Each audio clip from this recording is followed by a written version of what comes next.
Raise. Let's try this. Am I getting audio now? Somebody say something. Something. Yeah, I am. Look at that. Fantastic. There is audio. That's exciting. I'm just going to go over here. We'll see if I have audio over here. Maybe. Seems like I do.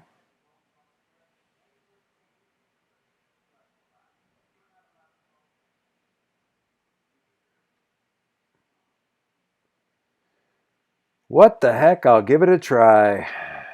All right. What's the worst that could happen? Well, I mean, Cut to image from the desktop and roll 20 of Joyce's computer in the far distance, illuminating the entire scene as a person playing. a SpongeBob like, you know, placard that pops up and, with the weirdly French accented guy saying 16 2020s later. What's the worst that could happen? I think we're living through it. So I'm trying to, Margie, you're miking up a little bit. Sorry. It's okay. I mean, on the grand scheme of technical difficulties, I really feel like that's pretty low down there. All right. I feel tempted to make James catch me up since he was making the joke about Gandalf going through the ancient parchments.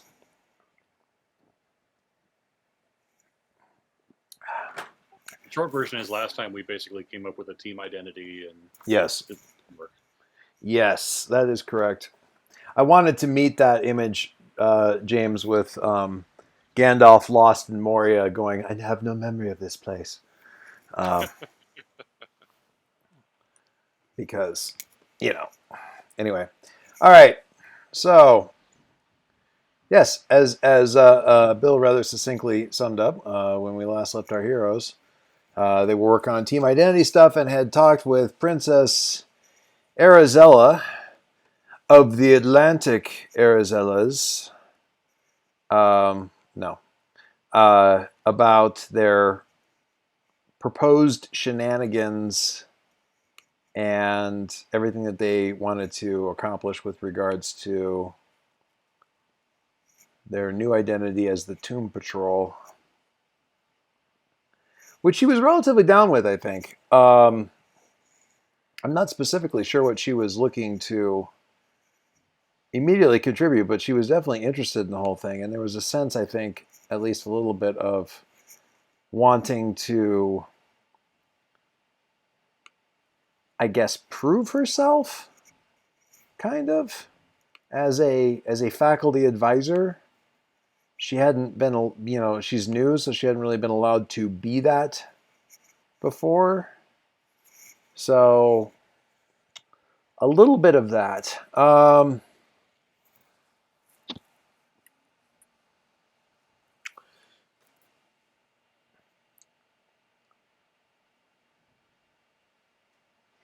If it doesn't put a wrinkle in anybody's kilt too much, I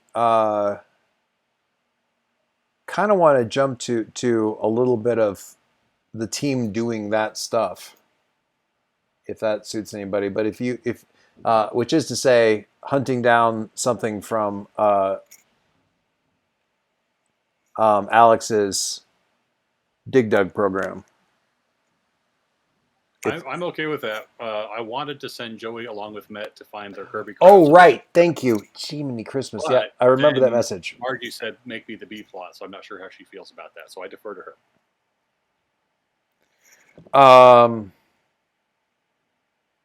I think Margie, if you would allow me, we could simply do that as sort of like the bit that plays before the credits. The first couple of pages of the thing, and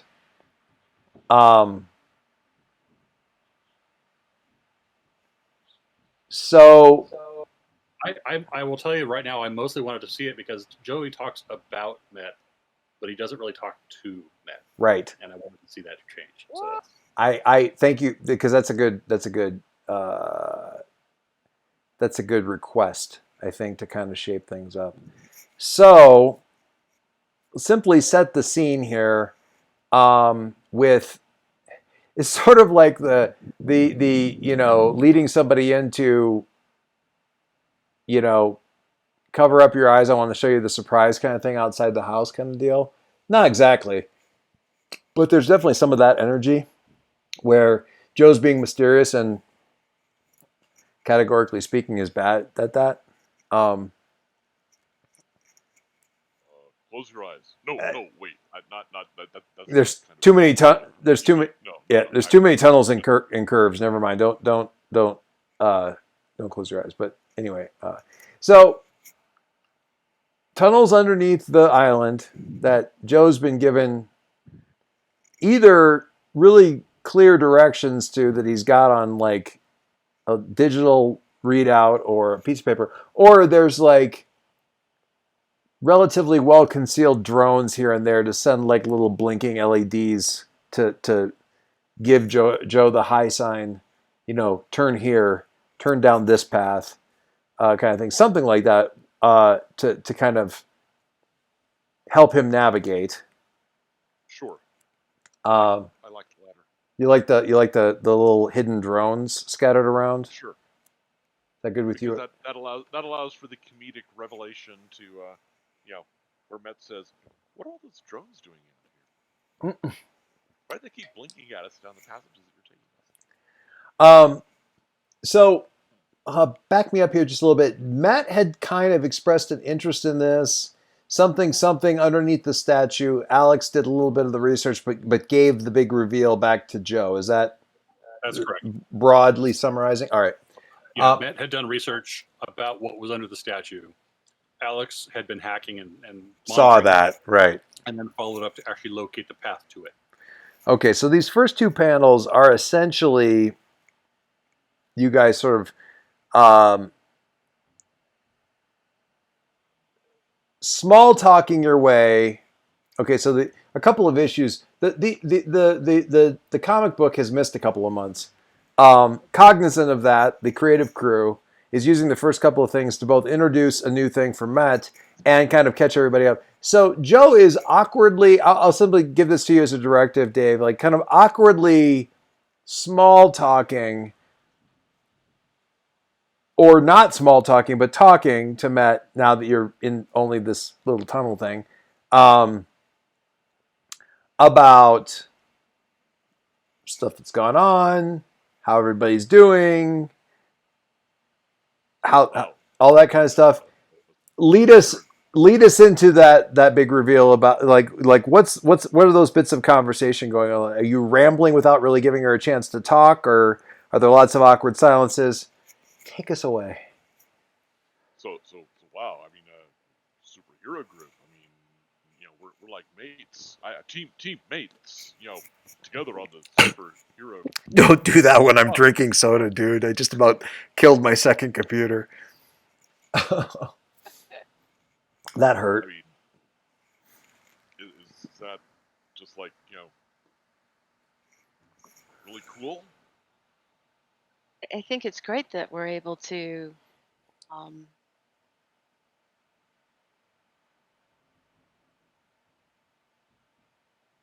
can do our you know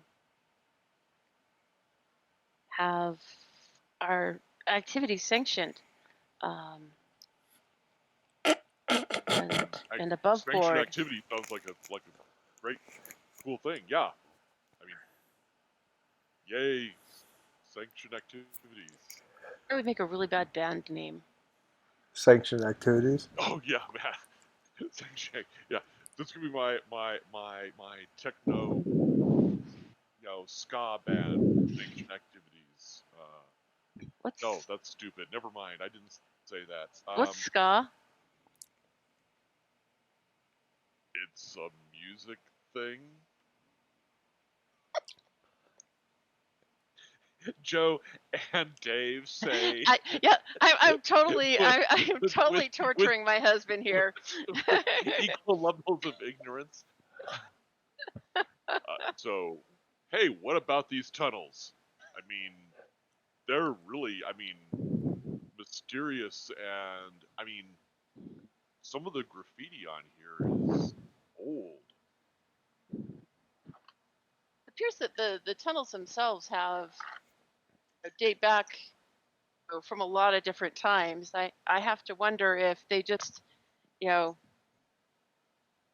the kids this, or if this is from some previous incarnation of what was being this facility was being used for previously. I don't know. I don't know enough about the history of the academy or the island, for that matter. I mean, who knows what could be down here? There could be, strange eldritch horrors and mysterious chanting people in robes and We are in Georgia, right? North Carolina. North North Carolina. Carolina.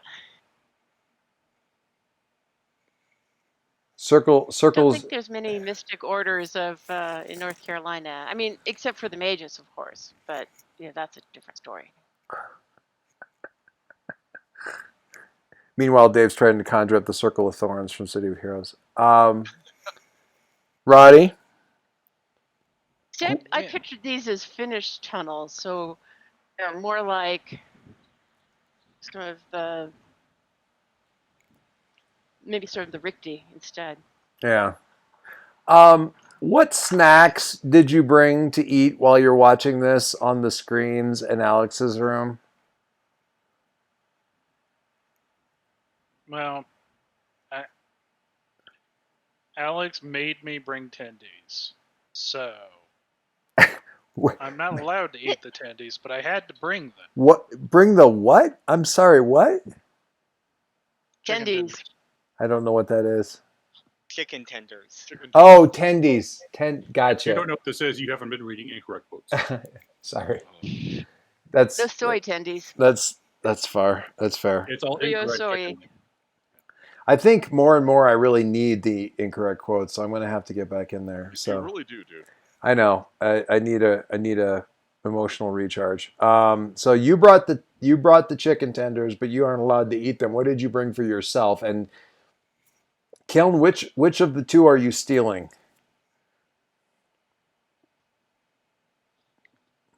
You should probably. I am using all of my many years of training to sneak tenders while Alex isn't watching. You do know that Alex has a calibrated eyeball and has probably counted them all. That is exactly how many should be on the plate. You're That's just trying to their get problem. Rodney in trouble instead? No, that's their problem. They can't specifically get mad about it if they didn't see it disappear. They can only glower. That would be admitting that they didn't see something. Yeah. I'm just picturing, the reason I ask about this is I'm just picturing the three of you at every truly ham-fisted butchering of a social exchange between these two. Just the groaning and the random throwing of red hot Cheetos at the screen, or screens, I guess, since it's multiple drones. Yeah, I think that you would need Nona here to do that, because it's not like this group is socially adept to do much more than pity the display going on. Yeah. Oh, no. Audio cuts out at some point. No starts interjecting their own dialogue. This is a cute. Like the do you ever watch the Whose Line Is It Anyways, where they have the green screen behind and they have the video up and they have to dub the voiceover. I feel like action. a vast majority of fan fiction is based on the idea that the original fiction is not giving you the thing that you want out of it. So like, it's like these two people aren't together and I think that they should be, or they didn't really explore this aspect of it, or simply there is an actual canon ship that's just handled so clumsily that you want to write your own scenes where they're not totally painful to listen to. Or they're still painful, but it's cuter. Because they never get to the part where it's cuter, it's just always painful. And I feel like that's where Nona would land on the Joe Met spectrum, where it's like, this is a cute ship, but my God, the writers are just, they just never give them a break. It's just always bad dialogue and tripping over themselves. And I just feel like I need to go get my laptop. I'll be back in a little while. Anyway. I love the fact that, this being a boarding school, there really isn't anything that is unknown to anybody else. I mean, You know, if you're okay with that, then yeah. I mean, certainly the rumors would run rampant. I don't know that Alex would necessarily invite random people in to go like, let's look at these awkward people stumbling down Oh, through. no. Yeah, that seems a bridge too No. That's what far. makes it a team. no, but it How would you define your team? surprised me. We're the ones that get to laugh at ourselves. I've known families with worse dynamics than that. Yeah, indeed. I've been in families with worse dynamics than that. Ouch. Oh dear. Yeah. So yeah, there's a little bit of a. There may even be a little bit of a doubt here occasionally of like, okay, hopefully this doesn't actually end up nothing ends up happening on camera where I feel But Alex always has the kill switch to go, nope, show's over, all the screens go dead, But anyway, so Joe, tunnels. How about them tunnels? Yes. And possibly some supposition about them. Some of them seem perfectly like basically just like old 1920s sub-basement school tunnels. Some of them really do not. Some of them seem like 1920s underground sub-basement superhero tunnels. They weirdly intersect one another, or fade in and out of different styles as you're walking along. So that's a fun thing. Evidence of more than a few, probably supernatural, given the relative lack of seismic activity in this area. Probably some supernatural hijinks that have gone on here of both the geological as well as temporal nature that have caused all kinds of craziness in here. But which gives you a lot to. And actually, maybe some of that, the time shifting stuff might even give you an in with Matt about the whole, or Matt might turn your mind a bit to some of your ponderings on the twists and turns of the timeline as you guys are going along. I'm curious if this is the kind of thing that you bring up around Joe or talk about with all the stuff that's kind of going on with what you're trying to track down with the timeline. Or do you keep that yourself? If the so I had the image of where the craft is. Yeah. But I didn't have any kind of perception about all of the tunnels and things like that. So obviously, at least for a certain amount, they don't become public, and so it's one of those things where it's sort of like you're filling in a gap in what you know. It's like, especially since they're obviously cover a lot of time, and so that makes them even more interesting that they've remained non-public for Right. so long. Do you know immediately when you get down in here that this is where Joe's taking you, or how long does it take you to kind of like sort of deduce that this is the surprise, or strongly suspect / hope that that's what he's got going on. Is it dead obvious from the beginning just because he wants to take you down the tunnels underneath the school, or is it a growing Yeah, I kind of suspicion? assumed I Or knew. So, okay, but yeah, if that. So Joe's trying to be, kind of surreptitious and kind of sly about it, and you're just waiting for him to, you know, you're just in our letting him do, corner. you're just letting him do the navigation. Have you spotted the drones? Is that definitely a thing? Where you've spotted the little blinking signal drones, or no? Probably would have spotted them. I don't know that changes my behavior. No, I'm not saying that. I mean, it And I seems. think it's just sort of like, oh, I would. I think we should go this way. I picture one where Joe just can't spot the drone, and Matt finally is like, "Hey, what's over this way?" And Joe turns and finally sees the because Matt had seen Yeah, it. yeah, that's the way we want to go. That's good, Good idea. good thinking there. Yeah. Matt, I mean, that's we'll walk down this tunnel here together.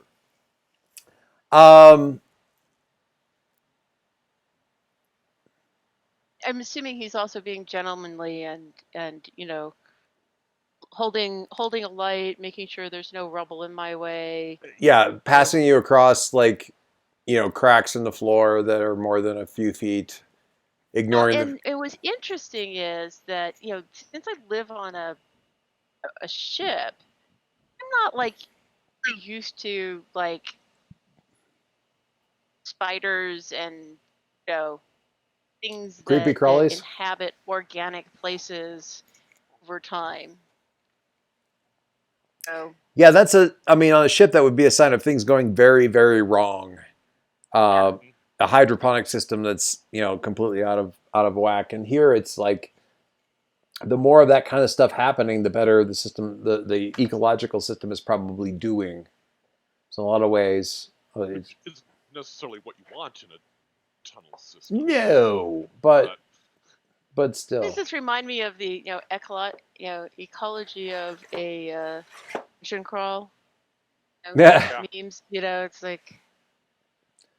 And there will almost certainly be a point where all of a sudden Joe gets into a big wild flag. In the fur and don't you hate that when it gets in your fur? I mean, your hair. Yeah. Nothing like walking in the cobwebs. And that's actually probably, if you don't mind, I think that's going to be one of those, like, you get like, so we see in one of this couple last panels that thin line of like one cobweb sort of stretched across, and it's up high enough that Met passes underneath of it. But we can see like there's this one thin line of a cobweb, and it goes straight across like sort of Joe's face, like right like below the left eye, across like the top, the upper lip, and down across the cheek, and it's just like and you're flailing about and turning, and in doing so, actually kind of blunder into like a whole sheet of cobwebs.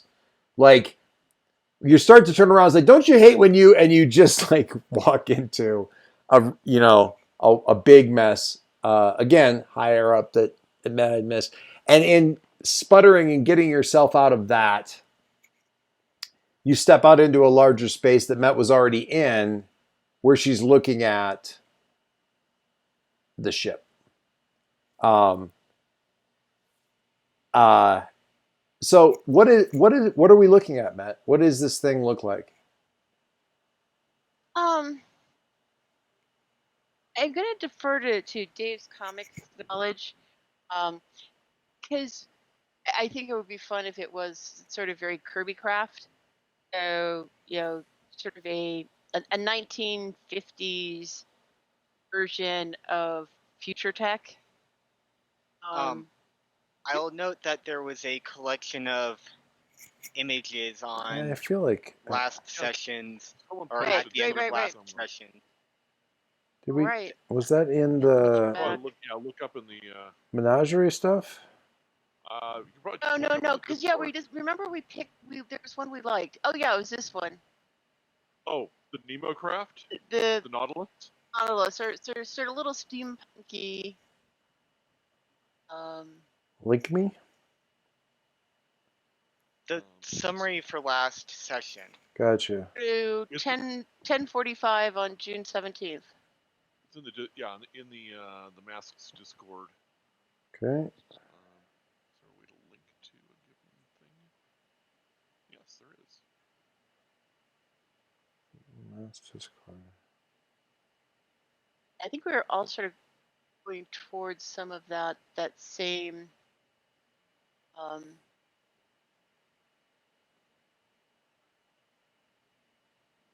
It is a it is in fact torchlight look, somewhere between. that torchlighty look is kind of that makes sense. But yeah, the I like the that. Nautilus. So this isn't necessarily. I mean, maybe it is. Is this more of a watercraft than a Ethercraft. It's an ethercraft. So it can go airborne. It can do a lot of things. It can do the stuff that it needs to do. Yeah, it's just not very good at any one thing. Gotcha. All right. That's usually the problem with amphibious vehicles, is that Sure. they can be a boat and they can be a car, but not a very good boat, and they're not a very good car. Yeah, there's tech that I'm working on doing training for. The guy at the company who's like sort of the head guy for it keeps describing it as like a Swiss Army knife because it can do so many things. And like, you need to stop saying that, because Swiss Army knives are great as a thing that collects a whole bunch of different functions together. But you want to say that it does all these things the best at the various things that it does. You don't want to be a Swiss Army knife, which is kind of half shit at everything that it does. Jack of all. But but the fact that you can keep 25 tools in your pocket is nice. You just have to be able to deal with the fact that they're 25 kind of shit tools. So I liken it to a box full of Lego that you can build into anything else or whatever. But in this case, yeah. So Kirby Craft. It's a snap-on tools of Yeah, what you do. there you go. I like that better. I mean, that's why they're so popular, is because they can do all things. You're trading off the weaknesses that all the compromises make for having the one thing that you will always have with you. That's the Swiss Army knife model. Yeah. So it's got tweezers. They're crap tweezers. By God, they're tweezers, and a toothpick. Yep. And scissors. And you wouldn't want to make a dress with those scissors, but you could if you absolutely had to. You could open a bottle of wine with the corkscrew. Not the easiest, not the smoothest, but you can open a bottle of wine and you don't have to use your shoe. So I'm just processing the idea of opening up a bottle of wine with your shoe. There's a wonderful video of a drunken Frenchman opening a bottle with his shoe. Wow. Beautiful. I will find it while we talk. That's fantastic. Okay, so you please, for me, get onto your character sheet if you have not already, the Kirby Craft sort of choices. Like, what is it? What are the qualities that it has? What are the ones? What is the sort of downside of the thing? Okay. But I think we'll end, if we end these last 2 pages here thing with coming up and seeing the thing, and and having met, kind of saying something like, I think I have an idea for how we're going to get around on our missions. And we can kind of go from there. And actually, there's something to be said for at least sometimes using it for underwater travel. Not least because the launching from this relatively constrained space that it's in from the island appears to be sort of an irising portal beneath it that lures it down into a subterranean cavern, and then from there out a tunnel underneath the island and out into the water. So it starts under the water anyway. And you have a academic advisor who is quite invested in giving you good directions when it comes to traveling the oceans and where to go, where to avoid, routes to take, currents to take advantage of, that sort of thing. So you've got that going for you too.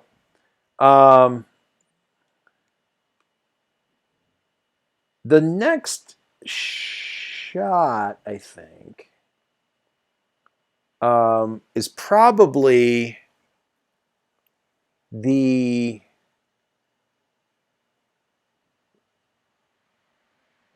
are we going to call this thing? We'll just call it the ship for now. But having this thing sort of surfacing out of the water near like an ocean shoreline. Nice. And the little, what'd you say, Marge? Oh, I just moved back over and saw the image that. Oh, Stingray. probably not that. Wow, that's surfacey. Wow, that is amazing. Anyway, yeah, but surfacing, and and we get the little yellow text box in the corner that says, Pacific Ocean, just offshore of Costa Rica.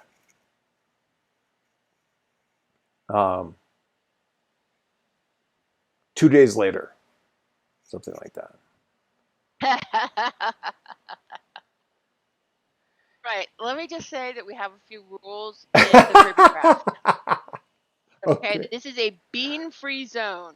It's not big. We have boys, others. It's a bean-free zone. This is a Taco Bell free craft. I feel like when it comes to Well, constrained, Crackle should take care of it. when it comes to constrained man-made spaces with limited amounts of real estate and having to live with people within those confines for long stretches of times, Met is the veteran here. It's true. And I know the rules. True. I will lay them down. And in many cases, actually, Met starts out laying down the rules, but there's a lot of this that's so ingrained in just the life of the thing that you almost don't. You have to wait for them to break a rule for you to go, okay, that's another rule. Hang on, Don't okay. leave shit on the floor. Everything gets dogged down. I wanted to offer an alternative. Even your laundry. I want to offer an alternative. If you want to think about it and see what you think of this, there's probably an orientation program for this for kids. That means that, when you're explaining the basic rule. Obviously, you're going to be on bilge duty. I think what was the last session? Was it 11 or 10? It was 11. I think we should note this one as 11.5 because I don't know that we're going to get a lot of mileage out of this one tonight. I'm okay with that. I hate to allocate an entire thing to it. Mostly. Okay, so the couple questions I wanted to have here. So Dig Dug, make sure I'm using the right program. Dig Dug's the one that's looking for signs of the old ruins and stuff from Kilm's stuff, right? Yes? Yep. Okay. And you had talked a little bit. What had you finally settled on for sort of having a network around you as you got out, as Alex got out into the crazy wilds? There is satellite internet and basically wireless mesh drones that are available in the real world. Yeah. Alex, the more advanced version of that. Sure. So we're actually seeing almost not clouds, probably overstating it, but maybe not, of drones deploying out of the ship and getting up relatively high, like sort of not easy to spot as they kind of spread out and give you sort of an umbrella. Would that be a fair? Yeah, no, that's fair. If I can't post memes from wherever I am, there's no meaning to life. I mean, there's probably some neat tech, you say future type thing, where you're almost creating a big. I mean, certainly satellite radio or satellite connection, internet, is a thing. The satellite deal. I know this because Instagram is constantly advertising them to me because I've gone on 3 hikes in the last 2 weeks and now they think I need a satellite phone. So, I mean, I love the idea of that, like the umbrella almost kind of turning concave and becoming a really big satellite dish for picking up like an internet, an international signal, kind of thing. So that's really cool. So that's kind of deploying. Joe and Roddy kind of piling out of the thing. What do you with the ship? Does it kind of like sort of self-submerge? And back me up just real quick with Matt. Like, you knew this thing was here. How do you know how to do this thing? Or is the tech like weirdly similar to your ship's tech? Like in terms of just the control surfaces and stuff. Almost like this was a precursor. Like, everything's slower, but it's basically all the same controls of the of the tech that we had back on our ships, which is wild to even think about. Or Well, it's so yeah. I mean, so it really came to me in a memory flash, so I don't have a lot of context around it. But in terms of the ship and why we're able to pilot it, I think it's a combination of the fact that we have a genius, and in some ways you're right. The controls are not so much like the large ship, but the smaller um, ships that go off of the ship, the Tenders. tenders. oh Tenders, yeah. Like, almost So- like, well, Alex says tenders. I think of almost like those, like that weird, like those super tough but not very good away from the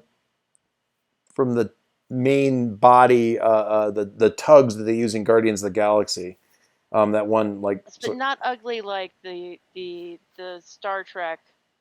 oh God, no. Little crabs. No, I'm thinking of those weirdly, like weirdly super durable, like little bubbles that they've fly with, like with the arms on them that they use in Guardians of the Galaxy, where they were doing the chase scene and whatever. It doesn't matter, but Oh, that, which are kind of like the 2001 little pods. yeah, Uh, kind time time travel twist proposition. of. Ooh, I love it. Uh, I love it already. with having Met's original ship actually be more of the predecessor to the Kirby craft, for reasons that no one knows. How did it get here? If it's the That's super or if it's weird. the later model. Let's tuck this away. And right now in the comic book, everyone's assumption is that, like, weirdly, this tech seems to be the precursor to the space tech, and we're going to tuck that away in the writers' room. Of, yeah, but what if it's the other way around? And everyone's like, that's cool. That's not yet, but remember that you said that. Put that on the whiteboard. Are the ship predecessors reversed? Kind of a thing. Something that wouldn't immediately occur, because why would it? Like, that's crazy. Like, I'm from the distant future. Why would this be the predecessor to the other thing?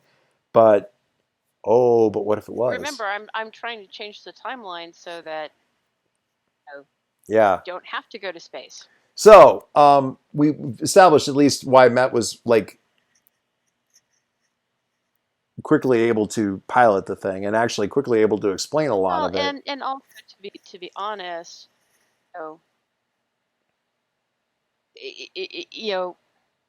unless it's a battlecraft, Yeah, things like that are designed to be intuitive.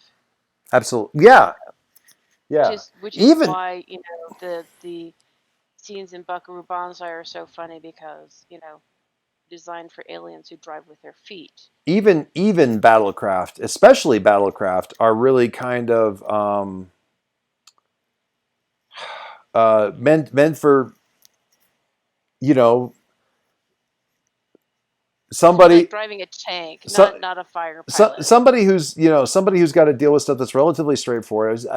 Tanks are weird, jets are weird, APCs are A PT cruiser, right? yeah A PT uh, boat. yeah like It's like trying to fix a Volkswagen, Troop, right? troop transports are simple. Humvees have an automatic transmission because they want somebody to be able to get in, move one lever, and drive with one leg shot out from underneath them. Like it's meant to be a straightforward navigable vehicle.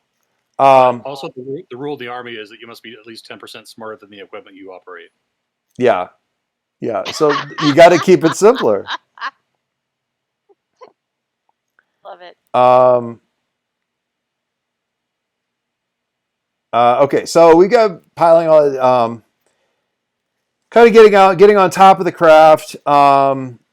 It's more the choice, and it's easy enough to sort of have the thing tuck away underneath the water or something like that. Matt's got like a signal device of some kind to like basically get it to resurface as needed. Not telepathic, because she did not want telepathic as one of its. What are its strengths? What is the deal with that? We didn't actually finish all of them. Okay, what are any of them? We did pick on regenerative, which is why it's in such good shape. Nice. Even though it's been here for an unknown period of time. While it's designed for space travel. Interesting. So okay. Basically, it's really fast in space and really slow and kind of clunky elsewhere. It's pretty good in water. It sucks on land. It's like driving an RV on land. So can drive on land. It's just not its Gotcha. best mode of transportation. Sure. So so it sort of has that slow and unmaneuverable everything but getting from point A to point B. Gotcha. So from point A to point B, you're literally kind of just going up and coming down. I like that. Just faster than going through the atmosphere. Those are the ones that we definitively decided on. Cool. And you also, for those who, you talked about unarmed as one of the weaknesses.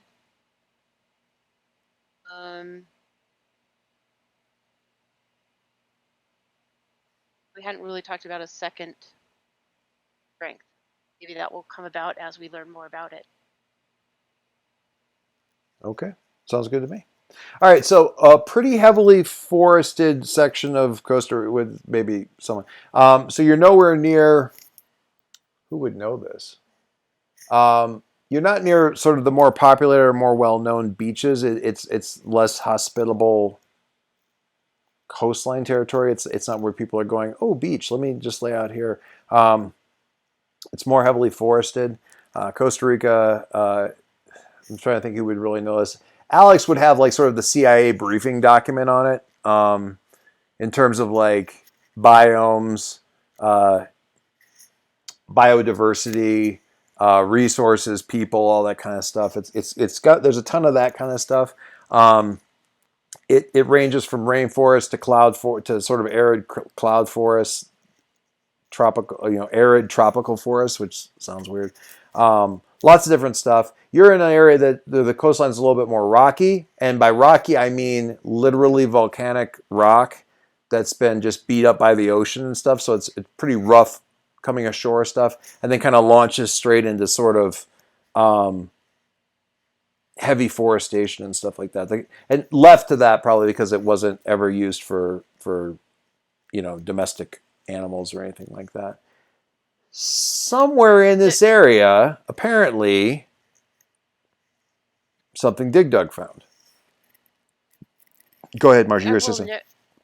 I will note that Matt offers the rest of the crew. They're kind of future shoes, but they basically look like future shoes. I love this. I mean, they look a lot like the surfer booties. Crocs. Right? No, not crocs. They're more They're more of space the crocs. you know the um you know the ones that have like fingers and Oh yeah, yeah. thumb, space. Vibram, They the actually are Vibram. comfortable. They're not like continually feeling like something crawling between your toes. If Yeah, anybody wants one, I know. not very stylish, and people would not approve. Uh, I'll stick with my prehensile feet. Thank you. I so have post-hensile feet, so I'll take some. post-its. That's I will stick with what I have. I know because Velociraptor hide sandals. sandals. If it works, it works. pretty cool. Okay, so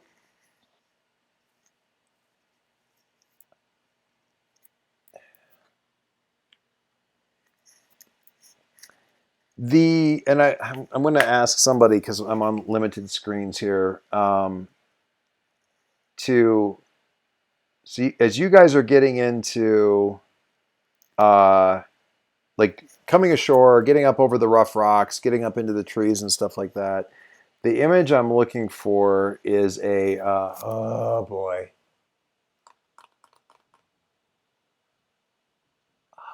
something fig tree. Really fig? Ficus. No, it's a Benjaminus? Is it really big, wide leaves? no, it's strangler fig tree. That's what I'm looking for. Strangler fig tree. Doesn't sound pleasant. So it's an epiphyte. It's a tree. It's plants that grow on other plants. And what it does is it starts to grow around a tree, kind of like a winding. It starts out as sort of like a winding vine, but it grows into an actual hard tree and grows around another tree, eventually killing off the tree. So you get this enormous, big ass tree that's hollow in the middle because it killed the tree that was inside of it, and that tree rotted out. I gotcha. Okay. Mm-hmm. And they continue to live at that point. So neat image kind of thing. And you see a couple of these as you're sort of coming, getting up into the trees. There's your guy. This looks very nicely alien. I love it. Yeah. And there's a lot of them in this area. And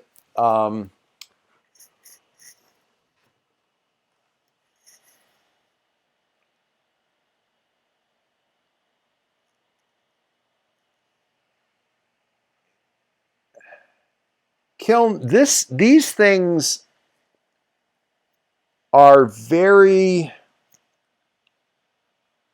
This is an old type of flora. Okay, this is one of those where you look at it and go, I can remember forests of this. You know, this is like, and it's shocking almost because it's like walking through the school hallways and coming around the corner and seeing like one of the classroom doorways is completely done up with the stone inlays and stuff of the buildings and construction of your time, just right smack dab in the middle of it. And to see these things like growing here amongst all this other, what you think of as being maybe, I don't know how you would think of it necessarily, but this newer, simpler, just generally less majestic and cool plant life that you see in the modern day, seeing these things just like sitting here is really kind of weird, and I don't want to say shocking necessarily, but it's definitely got it's a real like kind of like kind of moment. Yeah, I like that national park right there. The national park is a little bit tricky because it's probably not going to. We'll have to hand wave some of the shoreline stuff because I think that national park is where like the turtles come into because they have turtle. There's a lot of coastline. There's a lot of it's Costa Rica's name. I mean, it's kind of on the nose a little bit, but there's a lot of beaches. Yeah. like that. There's certain stretches of beaches that are like where like multiple different, completely unrelated species of sea turtles come to lay their eggs at different times of like a decade. It's crazy, Yeah, and they all so kind of I'm come looking there. at, I'm looking at some fine pictures of. I'm just thinking, as long as it's more like a less accessible kind of beach line, it's Yeah. like, oh, I wouldn't never dock a boat here, kind of that kind of a thing. More on the west coast as opposed to the east coast there.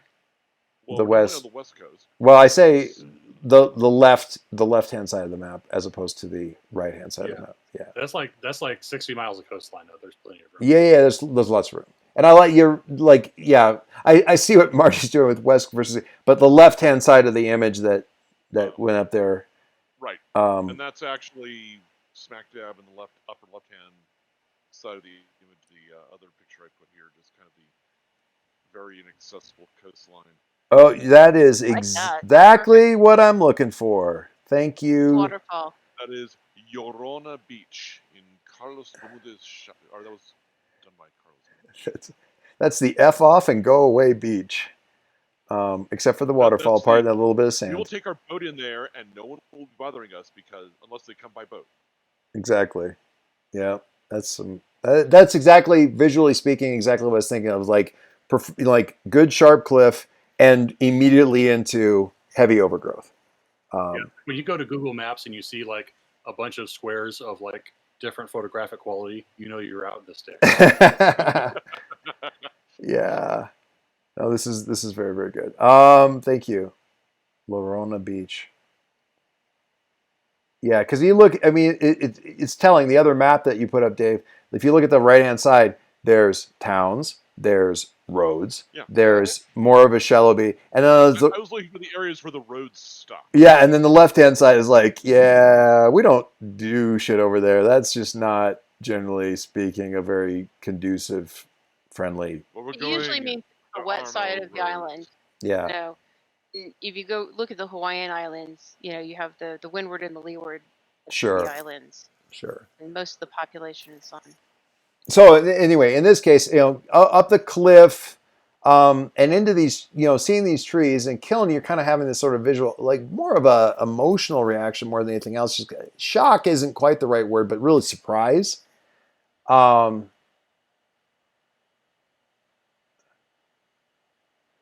Do you do? I mean, what? I'm going to flip that back a little bit.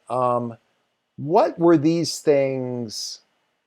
These types of trees back in your day known for, or used for? Not like cut down and they were frequently made into benches, kind of thing, but as living things. In the same way that a lot of your tech is sort of weird that way, tech and magic. What were these trees like? If we scroll back up and look at a couple of the images that Bill pulled, what were they? What were And they? there's some good pictures if you go online of Oh, I love strangler figs. ruins, being covered with the roots from the tree, things like that. There's some crazy ones that I've seen too. I like that first one that you guys put up. That's very good stuff. So, Kiln,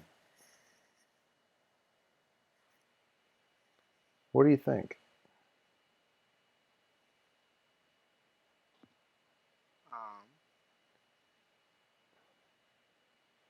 I mean,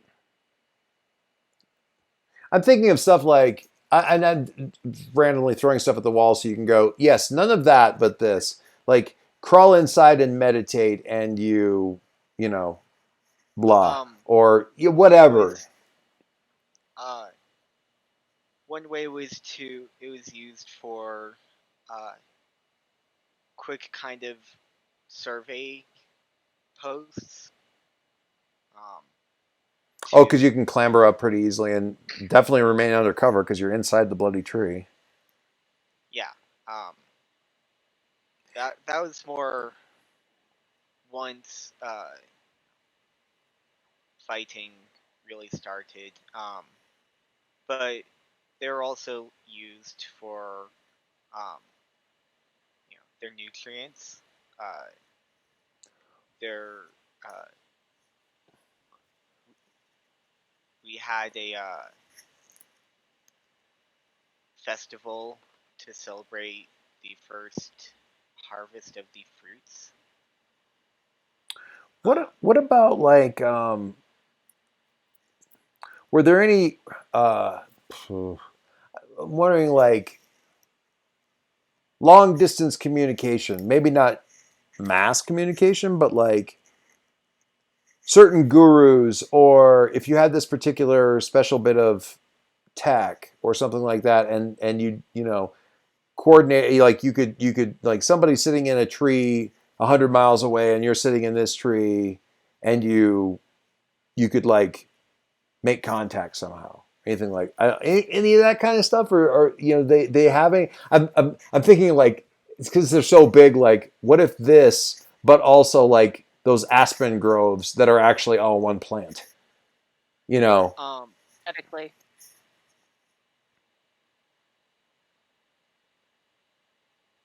James, you were saying like you had like a not that but this kind of thought. I mean, kind of.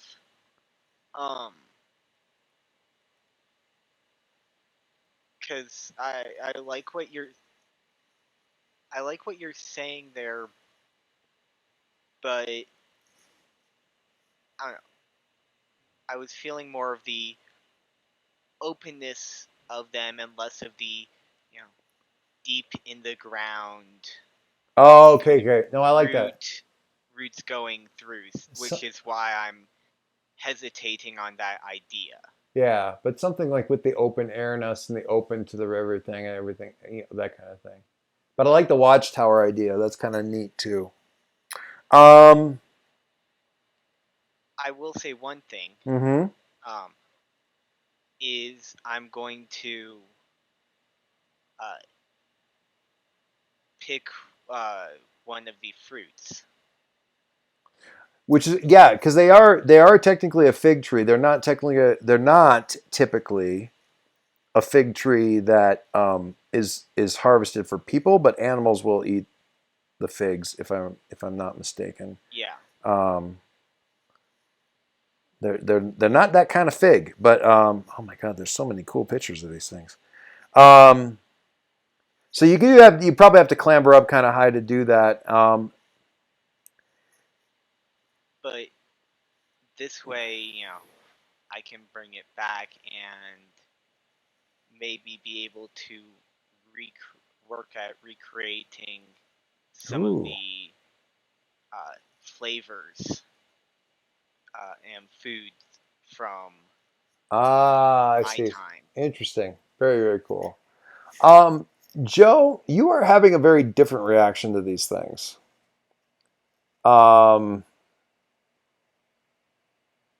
Sort of I'm a hobbit that wandered into Fangorn while trying to escape the orcs kind of emotional reaction.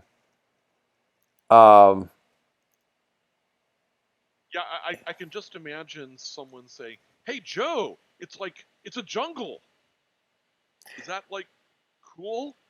Not. And I'm like, "Dude, New World monkeys are tiny and have prehensile tails and are tiny.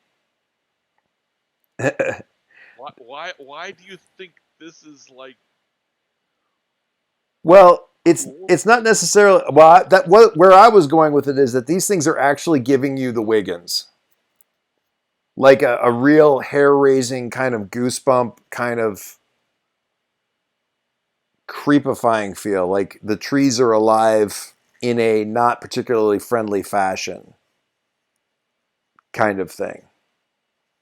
I don't know if that's where, That's fine. That's a separate thing. It's a separate thing. It's a separate thing. No, and that's fine. honestly, I kind of want to see how much they react to you, because of reasons. How much the trees react to? Yes, if you would. Yeah. Let's find out that. That would be a good thing to know. Why don't you? I'm going to have you unleash your powers, because this is sort of overcoming an obstacle of the reaction of these things to you. That's awesome. I am unleashing my powers against the trees. Which is, it's really more of The trees, let them grow. there's a barrier in the way, and it's a barrier of this sort of instinctive thing and its reaction to you. So yeah, let's see how, can, All the time to have a freak of only 0. well, I mean, there's a couple of diagrams in here of like what these strangler fig trees originally look like, and it is wild, the diagram of them growing. They start up in the branches, grow down to the ground, and then surround the tree. What you're seeing across the tree there, that's the roots growing down. Yeah. It's bananas. Yeah. It's not bananas, it's figs, but Bingo. Grove. So that I think they go Old Man Willow on me. and we might so yeah, we'll let me just look at the thing here real quick, but Kiln's clambering up the thing, and there's a certain amount of instinct of just like, they're very curious living things, honestly. And you say they're little monkeys and stuff like that, but these are big ass trees, and they almost to a certain extent, if you look at like here, I'll pull up this image here, practically seem from a certain point of view to be custom made for climbing. I'm just going to throw this into the Roll20 chat because it's easier for me right now.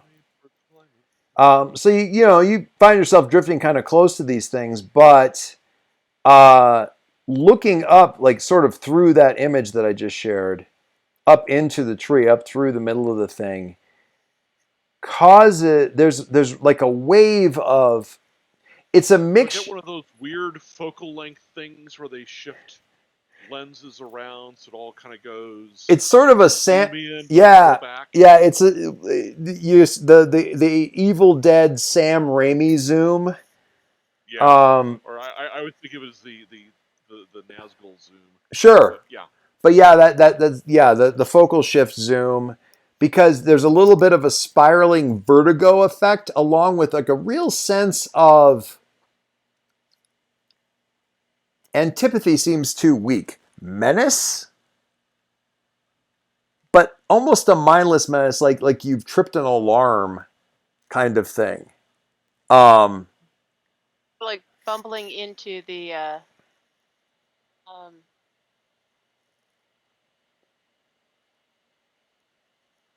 bumbling into the I was thinking tunnels. I was thinking of the bird in the Incredibles, the robot bird. I'm thinking more of like, again, the hobbits in Fangorn, where it's a sense of like, the trees are really not very happy with us right now, and the axe, and one of us is carrying an axe. But there's this real sense of, and with that 5, honestly, I think mostly because I want to see how you react to this. I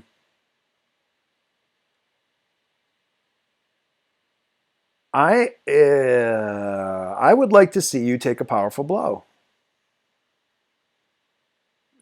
I would. Alrighty then. I mean, how? Oh, also mark potential from that last thing, by the way. Oh. But this thing, like, thank God, sweeping and overwhelming your head, and like, what is your gut reaction to this? Do you? Note the level. You might learn something from this painful experience. And Killen's still kind of up the tree and picking figs, and kind of happy, and the weird, we switch back and character up the tree. Yeah, he's up there, and meanwhile down below, Joe is like either about to have, well, maybe he tamps it down, gets control of it, maybe he has a bit of a panic attack, maybe he completely loses his shit. Who can say? The dice can say. So when I take a powerful blow, You just roll conditions. It's dice next to it's the dice button next to conditions. Oh, next to conditions. Oh, yes. Where I've got a 1. Yeah, okay. All right. You have you still have a condition? I have. I'm always angry. I'm always angry. That's my secret, Captain. Uh-huh. Let me get back to the, where's the Roll20 screen? Too many tabs. Okay. And you're getting weird flashes, Joe. You're getting like it's the spiral weird shift focus thing. You're also getting flashes of being on a stone slab. You're getting flashes of having apes around you. You're having flashes of being shot as a kid. Like all of this stuff is kind of, oh, and that's a 10, ladies and gentlemen. I mean, I took it. I No. took that powerful blow. I You- grab it. I hold it to my chest. Yes. I mean, if you want to look at it that way. I still hate that mechanic. And it's in so many of them. I have seen, I think in the most recent version of, like the burned over version of Apocalypse World, Vincent figures out a way to work exactly the same way, but roll the opposite direction. But this is straight out of the original thing. Take a powerful blow on a 10 plus. You must remove yourself from the situation, flee, pass out, etc. You lose control of yourself and your powers in a terrible way. Or 2 options from the 7 and 9 list. I feel like you'd be missing a wonderful opportunity to not pick one. Great opportunity to, yeah. One of those first 2, either one of them is going to lead to some wonderful stuff. My immediate, hold on. What?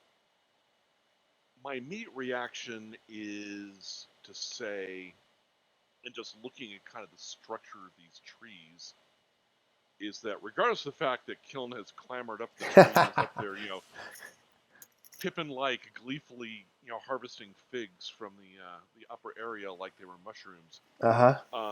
Tucking them away. I will launch myself against the tree and start tearing apart this wood. I feel as though it would crush. Yeah, I feel as though it would crush. All right. Crush, tear apart. So roaring, teeth bared. The swirling tree imagery, the flashes of the various things, and Joe basically kind of goes into kind of a Hulk rage and just kind of blanks out and launches himself in the street and just starts ripping the crap out of it. And potential consequences for that coming soon. If this isn't a picture from an Overwatch, I'm going to be, it's not a picture of Joe. An orangutan and a strangler fig, though. That's really good. I guess I didn't realize orangutan were down where strangler figs were at. Must be strangler figs in Africa then, because that's where orangutans are. That makes me so happy. Well, they're in Southeast Asia. That makes me. They're Vietnam. all over the place. My God, they're conquering the world. That makes me so happy because that means I can put them where all this stuff happened to Joe in the first place too. Yay! Yay! I have to ask: what if they're in all the dig dug places? Is there a Boston Strangler fig? Oh my God! That's bad. Okay, so Joe's gonna flip out, and we will. I'm sorry, but we resolve that next week. That's fine.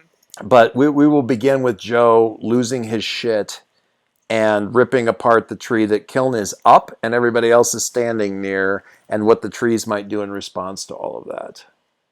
So, or the other. Your timing on this is amusing because James just into or came out of Fangor. I can't remember which. Oh yeah.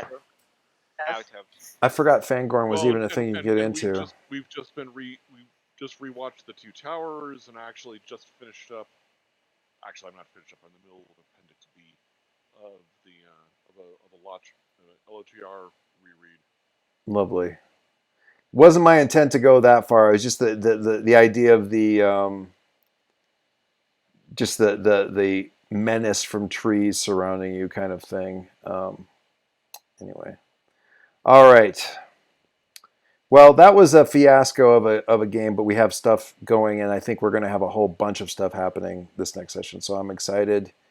I'm just honestly, I'm just glad to be doing stuff that is normal. For my value of normal. Sometimes to get back up to speed, you got to start in first gear. This You is- really, I'm so glad. Sorry. I'm very glad for your understanding, everybody. I really, really wanted to do this, but every Wednesday lately has been super hard just to get, just to get going. Clawing for normalcy right now, just in general, is crazy. So thank you for that. Thank you for your understanding on that. Thank you for bringing up so many cool fucking images. That's great. I'm gonna just a tip of the hat because my original idea for this was I was on my little treadmill running around and looking at videos, and the guy that was following around was in Costa Rica, and he stopped at these strangler figs, and I'm like, I don't even care what the fuck they look like. That's a cool goddamn name. I want to use that somehow. And What could possibly go wrong? what could possibly go wrong? Well, we'll find out why they're called strangler figs in our next episode. We'll call it actually The episode. Attack of the Strangler Figs. Yes. Yeah, this one. That's fair. This one, I think, let's just call this like 11.5 and come up with a cute little name for it or something, and we'll get into proper session 12 next time. You know, It'll technically be 11.9. there we go.